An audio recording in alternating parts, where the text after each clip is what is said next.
Katika nyumba zetu sisi sote tuna milango. Milango hutumika kufunguka na kufunga kwa ajili ya ulinzi au hata mtu kuingia ndani na kutoka. Hivyo basi hata mioyo yetu iko hivyo hivyo, ina mlango wa kufunguka na kufunga. Inaruhusu imani kuingia mioyoni mwetu na kutoka. Kuna baadhi ya watu wamejifungia ndani ya milango kwa sababu ya hofu, changamoto za kimwili, changamoto za ulinzi.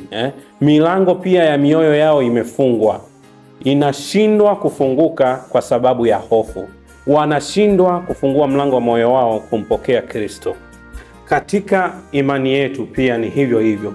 Mungu anabisha milango ya mioyo yetu, anabisha kwa heshima, anabisha kwa kuomba ruhusa itoke kwetu pia tuweze kumfungulia. Na hiyo inahitaji kitu kimoja, imani. Tukiwa na imani tunaweza kufungua mioyo yetu ambayo imejawa hofu, imejawa changamoto, tukamfungulia Mungu akaweza kuingia.